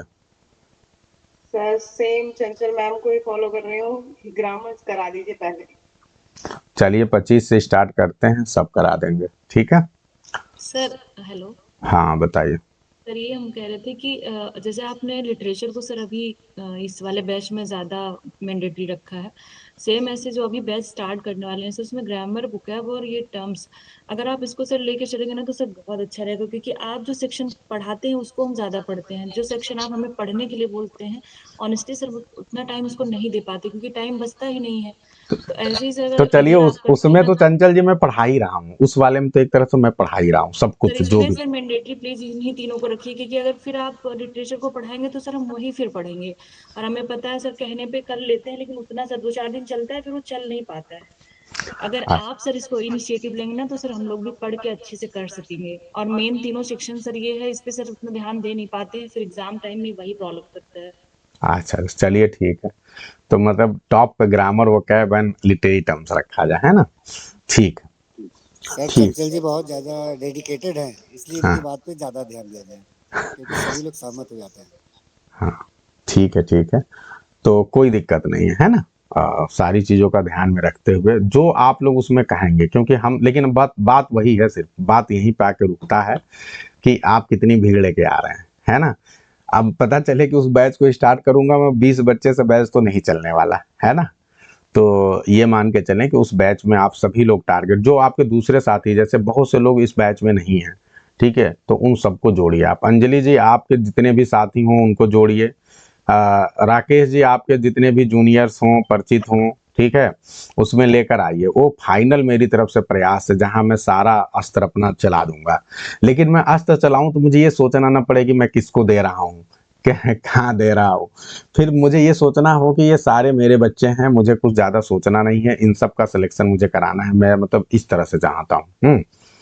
तो आप लोग उसमें कोशिश करिए और ज्यादा से ज्यादा लोग को जोड़ने की कोशिश करिए फास्ट। चलिए तो अब हम स्टार्ट करते हैं, और हालांकि काफी समय हो गया, राकेश जी कहेंगे अब तो सर क्लास इस कॉलेज जाने का समय हो गया है, लेकिन ठीक है तो कुछ हम ये सोच रहे थे कि आप क्लास छोड़ दें कि रहने दें। कोई बात नहीं है। अब देखिए जैसे ये ऑलरेडी पीजीटी है, तो ये सोच रहा है कि हम काहे फंसे पड़े हुए हैं, ये सब गाइडेंस लेके पीजीटी हो चुके हैं। इसमें एक और प्रदीप जी हैं, वो टीजीटी हैं। तो बात ये है कि ये इसलिए जुड़ते हैं कि इनको लगता है कि जीआईसी का लिए ये दे रहे हैं, तो ये चलो शेक्सपियर थोड़ा कर लें, लेकिन ये हमारी बात सुनते रहते हैं। ये मेरे लिए अच्छी बात है कि काम की नहीं है, फिर भी आप राकेश जी जुड़े हुए हैं। तो चलिए आप जैसे लोग रहते हैं तो लगता है कि हाँ, मतलब हमारे फॉलोअर जो हैं लोग जो हमको सुन सकते हैं इतनी। और एक चीज हो जाती है, आप बोलते जाते हैं, वो इंटाइसमेंट है और जो भी बोल लीजिए, करिश्मेटिक पर्सनालिटी है सर आपके, अरे इसी से हो थैंक यू जाते हैं। Thank you thank you. चलिए अब आप देखिएगा, वीडियो फिलहाल रिकॉर्डिंग हो रही है, तो इट्स ऑन यू, आप अपने हिसाब से देख लीजिएगा। अब मैं स्टार्ट कर रहा हूँ क्योंकि मैं छोड़ना नहीं चाहता हूँ, आज शेक्सपियर कंप्लीट कर लेते हैं।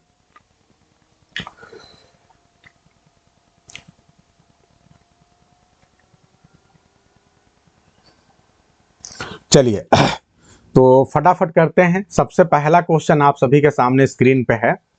On what date was William Shakespeare baptized? William Shakespeare जो है किस डेट में बैप्टाइज हुए थे? जल्दी से आप लोग जवाब देंगे।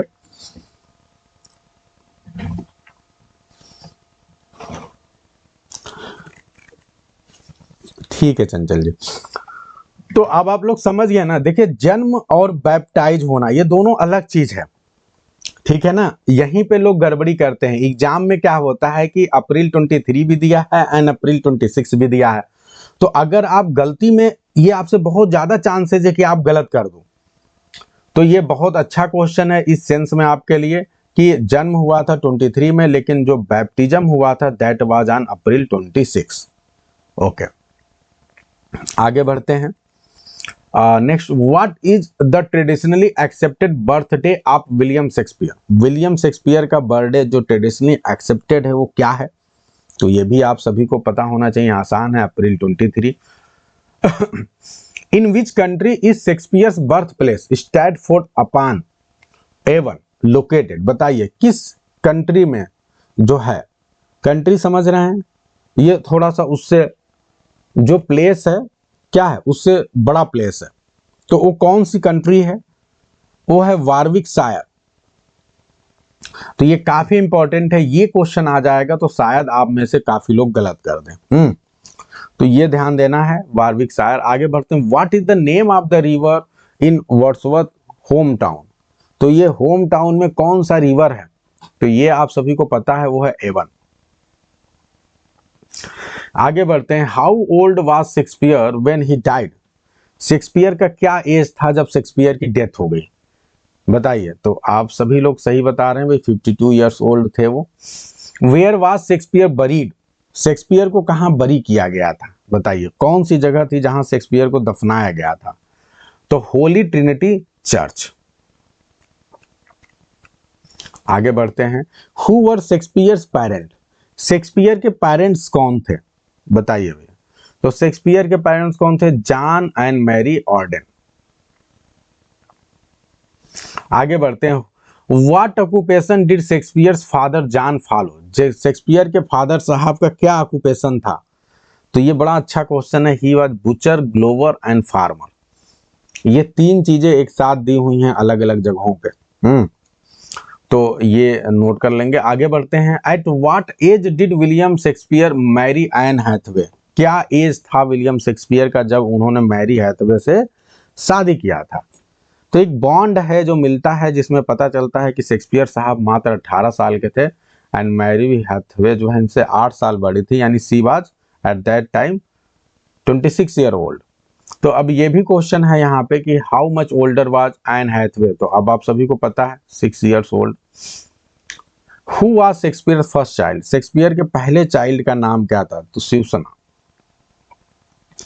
अब इससे आप लोग को ये पता चल रहा है कि भैया जो प्यार करने वाले लोग होते हैं वो ज्यादा जीवन में आगे बढ़ जाते हैं। बताओ 8 साल बड़ी महिला से प्यार, सिंपल सी बात है, ऐसे जबरदस्ती तो शादी हुई नहीं, प्यार हो गया था, ठीक है, विपरीत परिस्थिति आ गई थी तो शादी करानी पड़ी।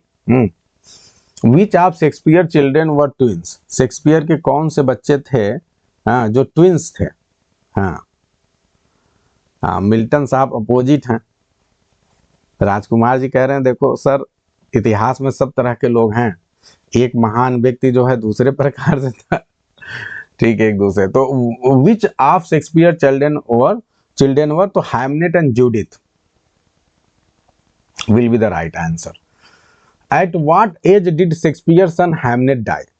किस एज में शेक्सपियर के जो बेटे हैं हैमलेट उनकी डेथ हो जाती है? तो क्या एज था? 11 years old. To whom was Shakespeare daughter Susanna married? Shakespeare की जो डॉटर सूसना है उनकी शादी किसके साथ हुआ था? तो जॉन हॉल, एक फिजिशियन है ये जॉन हॉल। तो 1607 में इनके साथ शादी हुई थी। What was occupation of Judith's husband?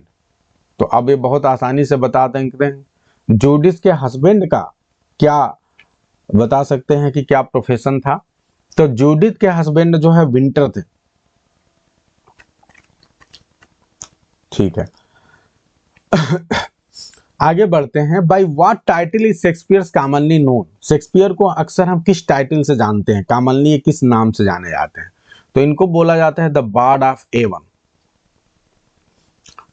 Which company of players did Shakespeare join when he first went to London? बताइए किस कंपनी को शेक्सपियर ने सबसे पहले ज्वाइन किया था जब वो लंदन गए थे? तो उस कंपनी का नाम था बर्बेज कंपनी। पढ़ के आए होंगे आप लोग, तो बच्चों का खेल है ये। According to legend why did Shakespeare leave Stratford? एक कहानी है, कहानियों के अनुसार, किंवदंतियों के अनुसार शेक्सपियर ने स्टैटफोर्ड क्यों छोड़ा? तो ऐसा माना जाता है कि इन्होंने डियर को चुरा लिया था। कहां से? थॉमस लूसी के पार्क से।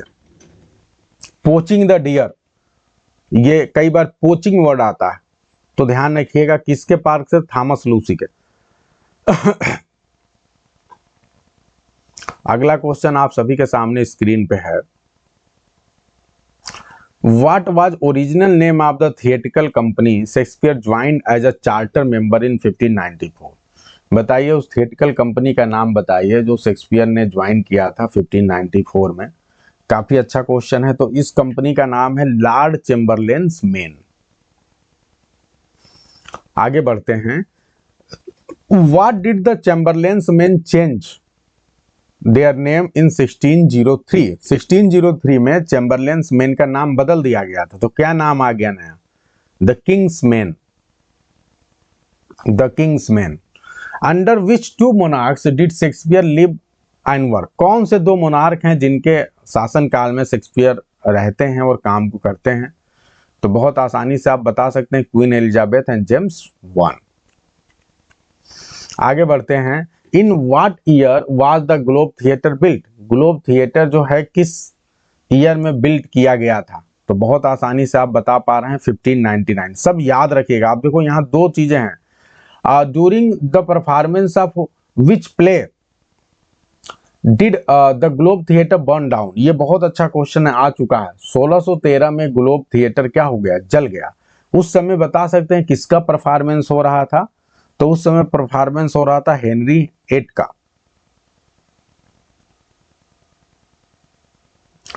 तो उसी दौरान ग्लोब थिएटर जल गया। अब ग्लोब थिएटर दोबारा एक ही साल के अंदर रीबिल्ड करा लिया गया था, ध्यान रखिएगा। 1593 में 1613 में हुआ, फिर 1614 में उसको रीबिल्ड करा लिया गया। अगला क्वेश्चन है the period between 1585 and 1592 is known as? ये जो पीरियड है ये स्पेशली किस नाम से जाना जाता है? तो ये जो 7 इयर्स का समय है इसमें हमें शेक्सपियर के बारे में कोई जानकारी नहीं मिलती है और इसीलिए इस पीरियड को लोस्ट ईयर्स बोले जाते हैं, लोस्ट ईयर्स। आगे बढ़ते हैं।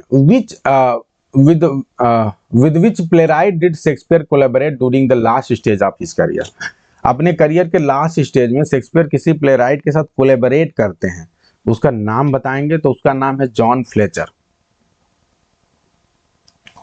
आगे बढ़ते हैं। Who was famous patron of Shakespeare to whom many of his sonnets were addressed? बताइए पैट्रन का नाम बताइए जिसको जो है शेक्सपियर ने अपने बहुत से सॉनेट्स को एड्रेस किया है। तो कौन है? वो है Earl of Southampton, Henry Wriothesley. आगे बढ़ते हैं। How many plays is Shakespeare credited with writing? बताइए शेक्सपियर को कितने प्ले माना जाता है कि यस इन्होंने लिखा था? तो वो है 37 plays. How many sonnet did Shakespeare write? बच्चों वाले क्वेश्चन है लेकिन आते हैं एग्जाम में, हमें तो इस बायोग्राफी में सब कुछ कवर करना है। Which of the following is characterize as Roman history play? बताइए इसमें से किसको रोमन हिस्ट्री प्ले बोलते हैं? अच्छा क्वेश्चन है। तो कौन है? Julius Caesar. What type of play is Romeo and Juliet? Romeo and Juliet किस प्रकार का प्ले है? तो ये एक लव ट्रेजेडी है। This is love tragedy. Which of these plays is classified as romance और लास्ट प्ले? इसमें से कौन सा प्ले जो है वो रोमांस या लास्ट प्ले के रूप में जाना जाता है? बताइए कौन सा ऐसा प्ले है जो रोमांस या लास्ट प्ले माना जाता है? तो उसको हम टेम्पेस्ट को बोलते हैं। ठीक है, शेक्सपियर के कुछ प्लेज हैं जिनको हम रोमांसेस कहते हैं, लेट रोमांसेस, और सबसे एंड में जो लेट रोमांसेस आया था दैट वाज टेम्पेस्ट। तो ये बहुत इंपॉर्टेंट क्वेश्चन है। Shakespeare first narrative poem publish in 1593। बहुत बार क्वेश्चन आ चुका है। इनका नरेटिव पोएम जो फर्स्ट पब्लिश हुआ था 1593 में, उसका नाम क्या है? तो उसका नाम है वीनस एंड एडोनियस। ये बड़े पॉपुलर भी हुए थे, बड़े फेमस हुए थे। Who printed Shakespeare sonnet in 1609? Shakespeare के सोनेट जो 1609 में आए, इसको प्रिंट किसने किया? तो उसको किया था टीटी यानी थॉमस थॉर्प। आगे बढ़ते हैं। आप लोग बताते जाएं और अपने नंबर जोड़ते जाएंगे fast. To whom are sonnets 1 to 126 address? बताइए किसको ये सॉनेट जो है 1 to 126 एड्रेस किए गए हैं? तो ये सॉनेट जो है फेयर यूथ सॉनेट कहलाते हैं। The dark lady sonnets comprise which group? तो ये वाला ग्रुप है। ठीक है, 122 152 17 127 to 152। What is the central theme of Shakespeare sonnet? Shakespeare के सोनेट का सेंट्रल थीम क्या है? ये भी आपके एग्जाम में क्वेश्चन आ चुका है। Love, beauty, time, friendship and loyalty, ये सब शेक्सपियर के सोनेट का थीम। आगे बढ़ते हैं। Which play was written around 1601 and is famous tragedy? कौन सा प्ले जो है 1601 के आसपास लिखा गया था और ये शेक्सपियर का बहुत ही फेमस ट्रेजेडी है? तो ये कौन सा प्ले है? ये है हैमलेट। आगे बढ़ते हैं। Which two plays are noted as collaborations with John Fletcher? ये बहुत अच्छा क्वेश्चन है। कौन से दो प्ले हैं जिनको माना जाता है कि जॉन फ्लेचर के साथ शेक्सपियर ने कोलैबोरेट करके लिखा था? तो कौन है? Henry VIII and two nobles kingsman. आगे बढ़ते हैं। Who said Shakespeare had small Latin and less Greek? किसने कहा Shakespeare had small Latin and less Greek? तो ये बात कहने वाले कौन है? ये है बेन जॉनसन। आगे बढ़ते हैं। Which critic called Shakespeare an upstart crow? किसने शेक्सपियर को एक एन अपस्टार्ट क्रो बोला? तो है कौन है? Robert Greene. आगे, who referred to Shakespeare as fancy child? किसने शेक्सपियर को रिफर किया फैंसी चाइल्ड के रूप में? बताइए कौन बोलता है? तो है John Milton. John Milton. John Dryden stated, John Dryden ने कहा कि I admire Ben Jonson but I what, but I love Shakespeare.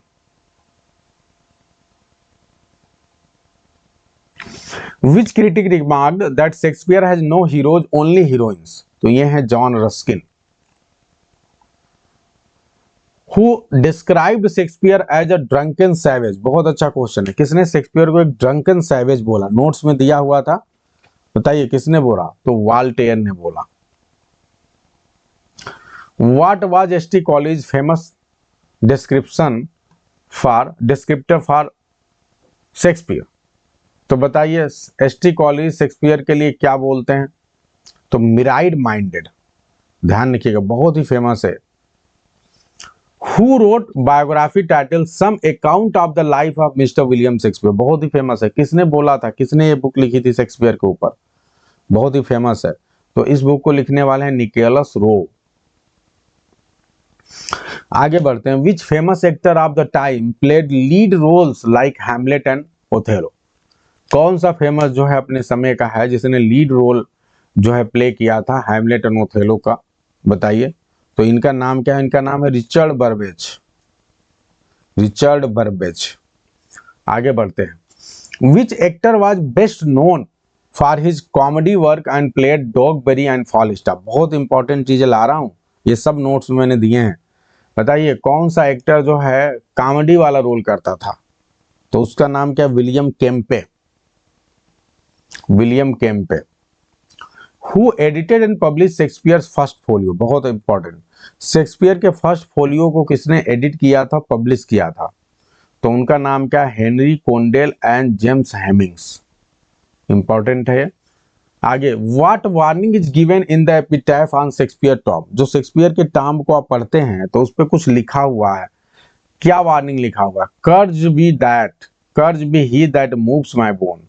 जो मेरे बोन को इधर उधर हटाएगा उसको कर्ज अभिशापित हो जाएगा, है ना? मतलब जहां दफनाया गया वहां से कोई हिलाए विलाए नहीं। What is the name of the village in Warwickshire mentioned in the? बताइए वारविकशायर जो है उसमें कौन सा विलेज है? तो है Stafford.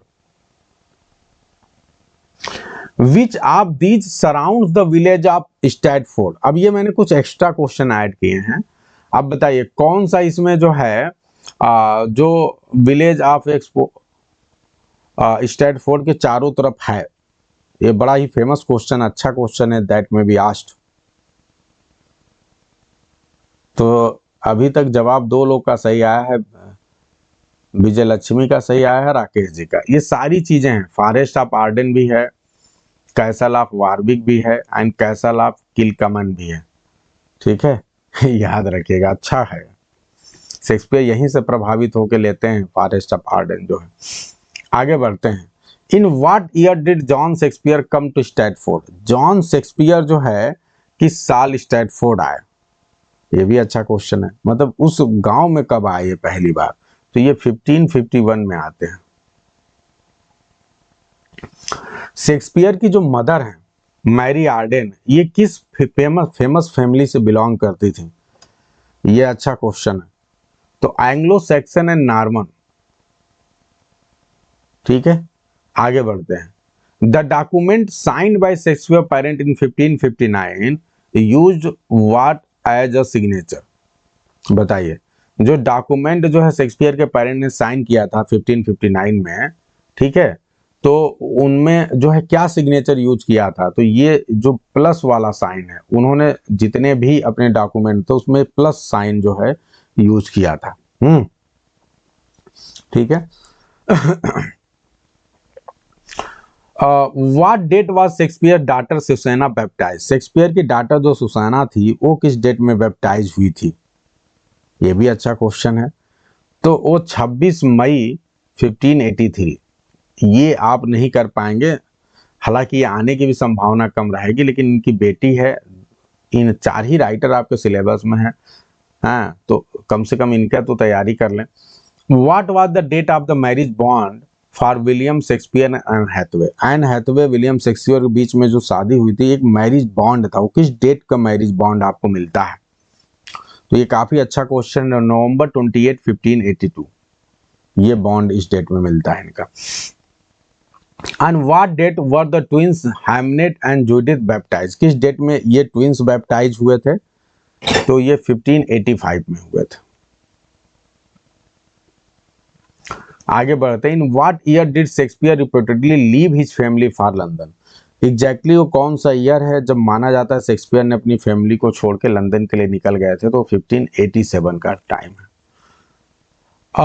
King James first of England was also known by what title in Scotland.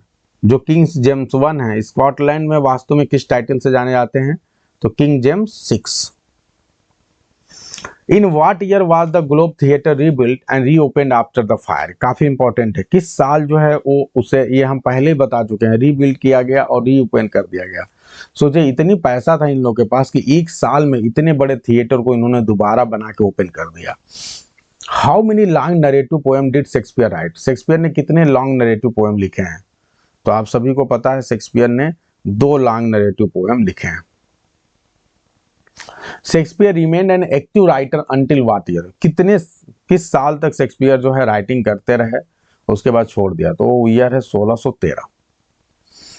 Which play is listed as being written between 1590 to 91 and is an English historical play. बताइए कौन सा प्ले है जो इस समय लिखा गया था और इंग्लिश हिस्टोरिकल प्ले माना जाता है, तो है हेनरी 6 पार्ट 2, याद रखिएगा। आगे बढ़ते हैं, बहुत अच्छे क्वेश्चन है ये।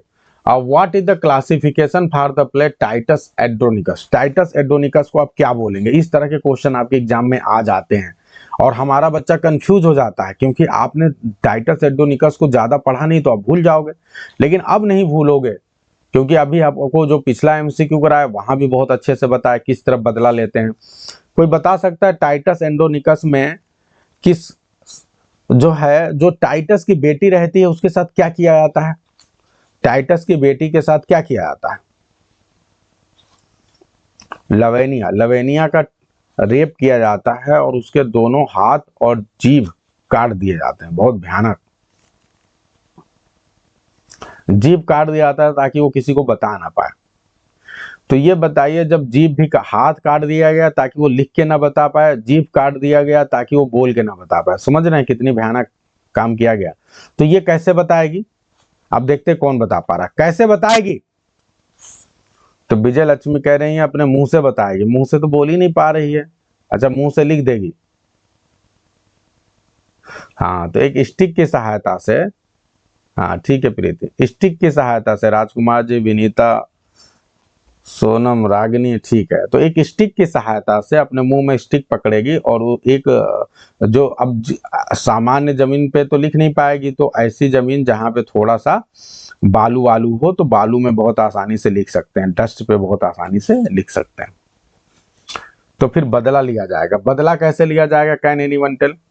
मूर के साथ क्या किया जाएगा? मूर को कैसे मूर जो सबसे बड़ा दुष्ट आदमी था, जो रेप में शामिल था, उसके साथ क्या किया जाएगा? कौन बताएगा फास्ट? इतना टाइम नहीं लेना है। मूर को क्या किया जाएगा? गड्ढे में खोद दिया जाएगा। गड्ढे में खोद के और उसके केवल चेस्ट वाले, ऊपर चेस्ट और गर्दन वाले पोर्शन को छोड़ के बाकी सब कुछ जमीन में गाड़ दिया जाएगा। जो मूर है रोन, जिंदा जमीन में गाड़ दिया जाएगा। और उसके बाद दूसरा जो तमोरा मैडम है, तमोरा जी को क्या किया जाएगा? तो तमोरा जी को पाई खिलाया जाएगा। और पाई किसका बना रहेगा? उनके बेटों को मार के उनके मांस का पाई बनाया जाएगा और उस पाई को खिलाया जाएगा। तो बदला, खतरनाक वाले बदले हो रहे हैं कि नहीं यहाँ पे? चलिए आगे बढ़ते हैं। तो आगे है, which of these plays categorize as tragic comedy? कौन से प्ले को ट्रेजिक कॉमेडी या प्रॉब्लम प्ले की कैटेगरी में रख सकते हैं? बताओ। इसमें से 4 प्ले हैं, बताओ किसको रखोगे आप?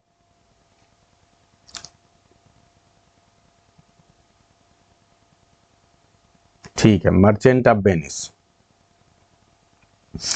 आगे बढ़ते हैं। In which year was Othello written? Othello किस साल लिखा गया था? तो ओथेलो जो है 1604-5 के आसपास में लिखा गया था। आगे बढ़ते हैं। Which play is classified as a Roman historical play? कौन सा प्ले जो है रोमन हिस्टोरिकल प्ले है जो 1607-8 में लिखा गया था? तो ये अच्छा क्वेश्चन है, बताइए। तो है कोरियोलोनस। अरे भैया, इसमें कई Roman historical play, Julius Caesar भी है, एंटनी एंड क्लियोपाट्रा भी है, कोरियोलोनस भी है ना। आगे बढ़ते हैं। Which poem was printed in an anthology called loves martyr? ये काफी इंपॉर्टेंट है। लव्स मार्टर जो है, ये जो है एक एंथोलॉजी थी। इसमें शेक्सपियर का कौन सा पोएम पब्लिश हुआ था? तो उस पोएम का नाम है द फोनिक्स एंड टर्टल। अच्छे क्वेश्चन है, दिमाग हिला देंगे जब एग्जाम में आएगा। तो मैं क्या करूं, मैं तो ये पढ़ा नहीं, अब अंधी मार के आओगे हैं? अपनी तरफ से दे रहा हूं। Sonnet 153 and 54 are specifically known as, तो इनको किस नाम से आना आता है? तो ये क्यूपिड सोनेट कहलाते हैं, ग्रीक सोनेट। अच्छा, आनंद जी रीड करके आए हैं, बड़े खुश हैं। रीड करके आए हैं तो मजा ही मजा है, नोट्स में सब कुछ दे ही दिया गया है। Who wrote the book Shakespearean tragedy in 1904? तो शेक्सपियरियन ट्रेजेडी जो है, जो लिखी गई थी 1904 में, वो एसी ब्रैडले साहब हैं। What did Samuel Johnson say about Shakespeare tragedy and comedy? बताइए, सैमुअल जॉनसन शेक्सपियर के ट्रेजेडी एंड कॉमेडी के बारे में क्या बात कहते हैं? बहुत ही बेहतरीन लाइन बोलते हैं। वो बोलते हैं his tragedy seems to be skill and comedy to be instinct. एकदम रट डालो, बहुत ही बेहतरीन लाइन है। किस क्रिटिक ने कहा कि he was the man who of all modern and perhaps ancient poet had the largest and most comprehensive soul? ये किसने बोला? तो ये बोला है जॉन ड्राइडन ने। चलिए, who has called him as Marlowe successor and the greatest poetic dramatist of Europe? किसने कहा कि ये मार्लो के सक्सेसर हैं और ग्रेटेस्ट पोएटिक ड्रामेटिस्ट हैं यूरोप के? तो इनको कहा है डेविड डैचेज ने। बात डेविड डैचेज। आगे बढ़ते हैं। Who co own the Globe theatre and help publish first folio? कौन इसमें बंदा है जो ग्लोब थिएटर में को ओनर था और साथ ही साथ जो है वो फर्स्ट फोलियो को पब्लिश कराने में हेल्प करता है? तो कौन है भाई? तो है जॉन हेमिंग्स। तो भैया हमने 75 क्वेश्चन आपको करवा दिया फटाफट। दिल से बताइएगा। हाँ, पहले आनंद जी अपना नंबर बताइए, कितना सही कर गए हैं, कितना सही किए हैं? अरे बाप रे बाप, ये आनंद जी तो जमा दिए हैं, 75 मार दिए सही, सारे सही मार दिए। देखो नोट से पूरा पूरा आ गया है क्वेश्चन। गुलाब जी 74, क्षमा 70, सोनम 73, प्रियंका वर्मा 73, विजयलक्ष्मी 72, छाया 73, विनीता 70, प्रतिमा 73, पुष्पा 70, दिव्या 73, राजकुमार 72, गंगा 70। तो जमा दिए आप लोग भाई। अब मुझे बताइए कि वो कौन सा प्ले है जिसमें, अच्छा उल्टा पूछता हूं, गड़बड़ हो जाएगा। आप मुझे ये बताइए कि टेम्पेस्ट में जो है किसने एपिलॉग को बोला है? Who delivered the epilogue in Tempest? Rajkumar ji गड़बड़ी हो रही है आपसे। प्रास्पेरो, राकेश जी गड़बड़ी हो रही है। प्रास्पेरो, प्रास्पेरो याद रखिएगा आप लोग, ऐसे गड़बड़ी हो जाएगी एग्जाम में। ठीक है, अब अगला क्वेश्चन है, किसने गाना गाया फुल फैदम फाइव दाई फादर लाइज? जो क्वेश्चन पूछे उसी का जवाब दें। ये एरियल ने कहा। अब मुझे ये बताइए कि वो कौन सा प्ले है जिसमें पक नाम का कैरेक्टर जो है वो एपिलॉग कहता है? पक, मिडसमर नाइट ड्रीम। पक का दूसरा नाम क्या है? दूसरा नाम बताइए पक का क्या है?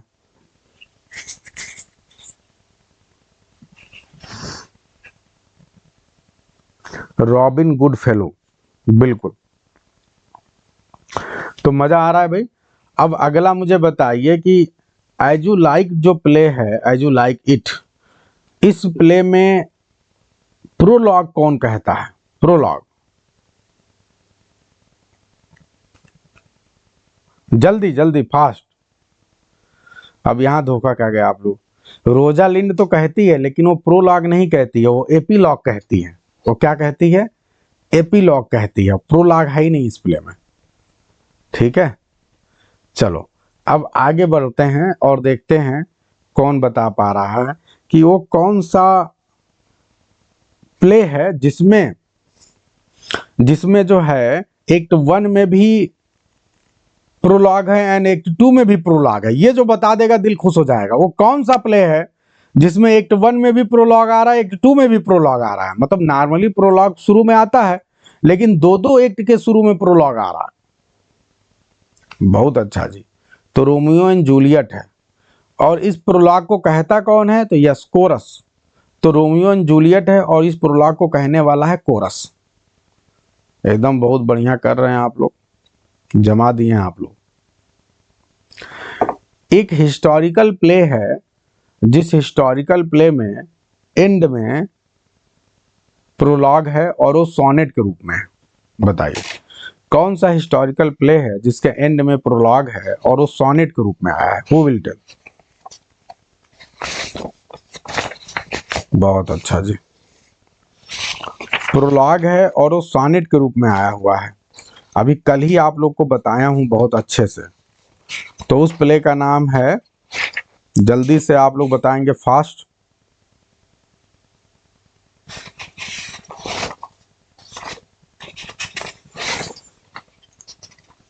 Henry eight. Henry eight sonnet form में आया हुआ हेनरी एट में। ठीक है, तो बहुत अच्छे से ध्यान रखना। अब अगला क्वेश्चन है, वो कौन सा प्रोलॉग है, कौन सा प्ले है, देखते हैं कौन बता पा रहा है। वो कौन सा प्ले है जहां पे दो कैरेक्टर आपस में बातचीत करते हैं और वो जो डायलॉग है वो सोनेट के रूप में है? वो कौन सा प्ले है जहां दो कैरेक्टर आपस में बात करते हैं, डायलॉग सोनेट के रूप में है? और फिर ध्यान दे, और एक नहीं बल्कि दो दो सोनेट है। अब देखते हैं कौन बता रहा है। एक नहीं, दो दो सोनेट है। दो दो सोनेट है। तो इसका जवाब है much ado about nothing. Much ado about nothing. यहाँ पे दो कैरेक्टर हैं, विक्ट्राइस एंड बेनेडिक्ट। ठीक है, ये दोनों कैरेक्टर जो है कल नोट्स दिया था उसी में दिया था मैंने। तो ये दोनों कैरेक्टर हैं, ये दोनों कैरेक्टर आपस में कन्वर्सेशन जो करते हैं ये सोनेट फॉर्म में है। ठीक है, और रिपार्टी का बहुत ही बेहतरीन एग्जाम्पल है और ये दो सोनेट में अपने कन्वर्सेशन को करते हैं। ठीक है,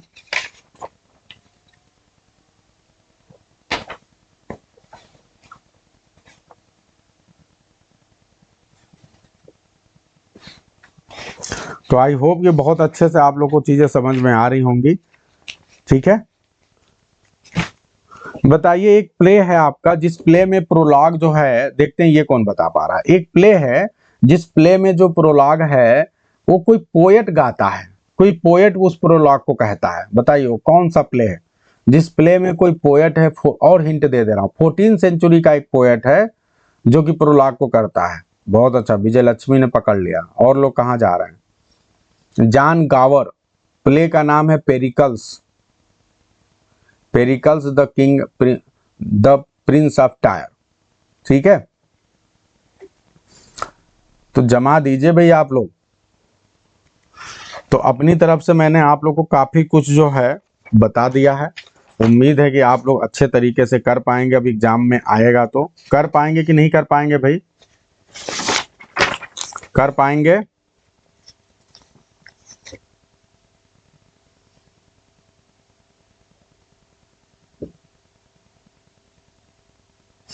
अब देखते हैं, एक क्वेश्चन पूछ रहा हूं। एक कलेक्शन है, एक वॉल्यूम है, एक कलेक्शन है जिसका नाम है पैशनेट पिलग्रिम।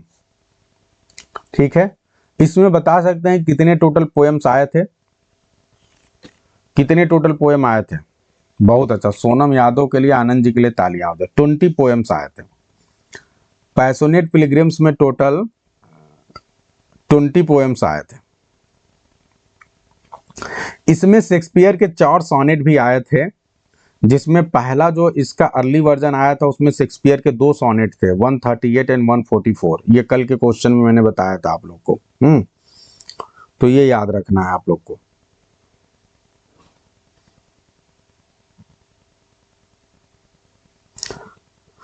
तो बस इतना ही रखते हैं। उम्मीद है कि आप लोग जो है एपीलॉग, प्रोलॉग, इसके बारे में भी आप लोग काफी कुछ समझ पा रहे होंगे। हाँ ठीक है, तो बस जाते जाते एक बच्चों वाला क्वेश्चन पूछ रहा हूं, सब लोग बताएंगे एक साथ। शेक्सपियर की जो सोनेट है, ठीक है, शेक्सपियर की जो सोनेट है उसकी राइम स्कीम बताएं। सब लोग राइम स्कीम लिख के बताएं।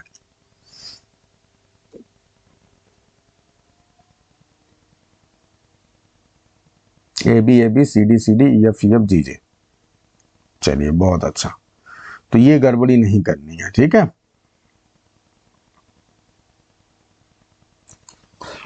तो सभी को गुड डे, सभी को बेस्ट ऑफ लक। मिलते हैं आप सभी से। ठीक है गुलाब जी, अब जो बची खुची चीजें हैं वो सब आप लोग को नेक्स्ट वाला जो 25 तारीख से स्टार्ट करेंगे वहां मिलेगा। ठीक है, तो अभी फिलहाल सभी के लिए गुड डे। शेक्सपियर को हम पूरी तरह से एंड कर चुके हैं। कल का टारगेट आप लोग को पहले से बता दे रहा हूं। अब बताओ आप लोग पहले गाल्सवर्दी करना चाहते हो कि लिटरेरी टर्म्स करना चाहते हो? जल्दी बता दो। अगर गाल्सवर्दी करोगे तो कल गाल्सवर्दी, लगभग गाल्सवर्दी 2 दिन में कंप्लीट हो जाएंगे। तो इट्स ऑन यू, 2 से 3 दिन में गाल्सवर्दी खत्म, क्योंकि गाल्सवर्दी से जो आपके एग्जाम में क्वेश्चन आते हैं। हाँ गुड्डे खाने को बोल रहे हैं सर। हाँ सब लोग ये इतना आप लोग डाइवर्स क्यों हैं? कोई कह रहा है गाल्सवर्दी, कोई कह रहा है टर्म। जल्दी बताएं, फास्ट, जो बताएंगे वही किया जाएगा। पढ़ के जो आ सकते हो आसानी से। चलो गाल्सवर्दी करते हैं भाई, चलो गाल्सवर्दी कर रहे हैं, सारे राइटर कंप्लीट हो जाए। अब गाल्सवर्दी में क्या करना है सुन लो आप लोग। गाल्सवर्दी में आपको कल, आपके पास 2 बुक होगी। एक आपके पास एडवर्ड अल्बर्ट की बुक होगी और दूसरी आपके पास जो बुक है वो आपके पास बुक है किसकी? वो होगी WJ लॉन्ग की। तो कल आप Edward Albert and WJ long की बुक को पढ़ के आएंगे, वहां से हम कराएंगे। ठीक है, इसको करके आइए, नहीं तो PGT के एग्जाम के पहले ये 3-4 दिन में कंप्लीट होने वाला है। तो अब इसको तो कर ही लो ये बैच। ठीक है, तो कल आप लोग Edward Albert and WJ long को पढ़ के आएंगे, कल वहीं से क्वेश्चन करवाएंगे। ठीक है, बस तो कल आप लोग करके आइए। या फिर एक काम करिए, एडवर्ड अल्बर्ट को इसको लास्ट में करते हैं ताकि वो इसको समेटेंगे। तो कल एक काम करके आइए, कल आप लोग उनको करके आइए, इनके जितने भी ड्रामाज हैं, गाल्सवर्दी के जितने भी ड्रामाज हैं आपके पास, उनको करके आइए। जितने भी ड्रामाज हैं उनको कल करके आइए, आप लोग पढ़ के आइए। जैसे मुख्य रूप से 4 ड्रामा हैं आपके सिलेबस में, वो कौन कौन से ड्रामा हैं, जल्दी से चारों ड्रामा के नाम बताएं आप लोग। ठीक है, एक आपके पास ड्रामा है जस्टिस, दूसरा आपका क्या है, द गोल्डन,